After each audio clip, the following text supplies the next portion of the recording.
जय श्री राम दोस्तों, मैं रीना चौहान आप सभी का स्वागत करती हूँ लड्डू गोपाल जी का यूट्यूब चैनल SR के टिप्स में। कैसे हैं आप सब?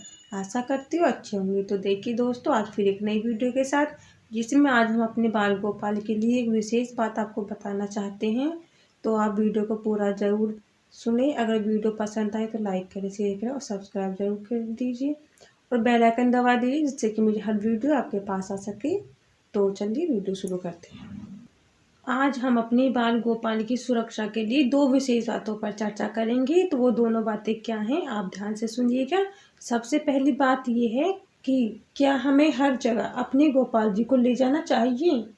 छोटी छोटी जगहों पर, जैसे कि हम कहीं घूमने जाते हैं या कहीं पार्क में घूमने जाते हैं, ये नहीं कि 2 दिन के लिए, 1 दिन के लिए, जैसे कि हम थोड़े बहुत देर के लिए घूमने कहीं जाते हैं, तो क्या ऐसे में अपने गोपाल जी को हमें ले जाना चाहिए साथ में? ले जाना चाहिए तो क्यों ले जाना चाहिए, नहीं ले जाएं तो क्यों नहीं ले जाएं? तो देखिए दोस्तों, सबसे पहले तो आप जब घर से बाहर घंटे 2 घंटे के लिए कहीं घूमने जा रहे हैं या किसी से मिलने भी जा रहे हैं और आपको लगता है कि हमारे घर में हमारे सिवा और कोई नहीं है, तो क्या अपने गोपाल जी को हमें ले जाना चाहिए? तो ऐसे में अपने गोपाल जी को आप बिल्कुल भी ना ले जाएं। अब क्यों ना ले जाएं, उसका तात्पर्य क्या है? वो ये कि दोस्तों, आप जहाँ जा रहे हैं आपको खुद नहीं मालूम होता है कि उस थोड़ी सी देर के लिए आप जहाँ जा रहे हैं कि वहाँ आपके लिए कोई व्यवस्था है या नहीं। जहाँ आप जा रहे हो उठने बैठने की या खाने पीने की या ऐसी कोई व्यवस्था वहाँ है जहाँ आप अपने गोपाल जी को अपने साथ ले जा रहे हैं। वहाँ आप खुद तो कहीं बैठ नहीं सकते ठीक से, खाने पीने का कोई बंदोबस्त नहीं होता है, और ऐसे में हम अपने बाल गोपाल को ले जाएं तो हम कहाँ उन्हें बिठाएं, कैसे उन्हें भोग लगाएं, किसके भरोसे पर हम उन्हें छोड़कर थोड़ी इधर उधर जाना भी पड़ जाता है, हम ऐसी कहीं जगह जाते हैं। तो ऐसी परिस्थिति में आप खुद सोचिए कि अपने गोपाल जी को ले जाना चाहिए, नहीं ले जाना चाहिए। अगर ऐसा लगता है कि घर में आपके सिवा कोई नहीं है, हमारे गोपाल जी अकेले रहेंगे, तो ऐसे भी आप मन में विचार मत लाइए। थोड़ी बहुत देर के लिए अगर आप घर से बाहर जाते हैं तो अपने गोपाल जी से कहिए कि गाना जी, मैं भी थोड़ी देर में आ जाऊंगा, घंटे 2 घंटे में आप आराम से बैठिए। उनके खाने पीने का सामान उनके पास रखिए और उनसे कहिएगा कि आप गोपाल जी ध्यान रखिएगा, तो बस मैं थोड़ी सी देर में आती हूँ। इस तरह का उनसे बातें करें और उनके पास खाने का सामान या एक आध कोई टॉयज़ वगैरह आप उनके पास रख सकते हैं, जिससे कि वो अकेले ना रहें। और उनकी अच्छे से बैठाकर और अच्छे से उन्हें समझाकर आप जाएं, बेफिक्र होकर जाएं। और जिस कमरे में आपने अपने गोपाल जी को बिठाया है, भूल से भी उसको लॉक ना करें, क्योंकि हम अपने गोपाल जी को बंद नहीं करते हैं, कभी भी नहीं करना चाहिए। हाँ, मेन गेट आप बाहर से लगा सकते हैं, लेकिन जिस कमरे में आपने गोपाल जी को बिठाया है उसका आप लॉक ना लगाएं। हाँ, हल्का आप पर्दा डाल सकते हैं, तो ऐसा कहकर समझाकर आप जा सकते हैं, इसमें कोई बड़ी बात नहीं है। अब आती है दूसरी बात। दूसरी बात ये है कि बिना बुलाए हम अपने गोपाल जी को किसी के घर लेके जाते हैं। अब आप कहोगे भाई ये कैसी बात है? तो वो ऐसी बात दोस्तों, जैसे कि हमें किसी के बर्थडे में जाना है या कोई छोटा सा फंक्शन है, उसने आपको इनवाइट तो कर दिया, लेकिन उसे पता है कि आपके पास बाल गोपाल है, या तो वो भूल गए हैं या उन्होंने जानबूझकर आपके बाल गोपाल को नहीं बुलाया है।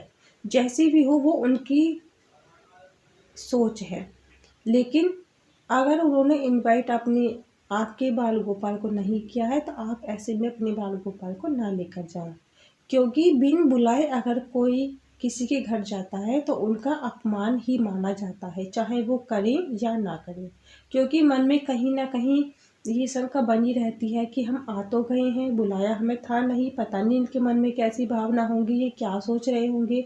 तो ये सोचकर आप अपने गोपाल को जी को किसी के घर बिन बुलाए ना लेकर जाएं, क्योंकि आप लेकर चले, मानिए आप अपने गोपाल जी को लेकर चले गए और वहाँ आप उन्हें भोग भी लगाओगे, उन्हें बिठाओगे भी, सबसे बातें करते करते उनके साथ भी आप कुछ ना कुछ बातें करोगे, तो सबका ध्यान या उस व्यक्ति का ध्यान जिसके घर आप गए हो, तो वो ये सोचेंगे कि आए तो हमारे फंक्शन में और अपने बाल गोपाल के चक्कर में लग रहे हैं, पता नहीं क्या है, कि कुछ लोग इस चीज़ को, इस भक्ति भाव को ड्रामा भी समझते हैं, पागलपन भी समझते हैं, लेकिन उनको नहीं पता होता है कि वास्तविक ये क्या है और ये भक्ति क्या होती है, कैसे होती है।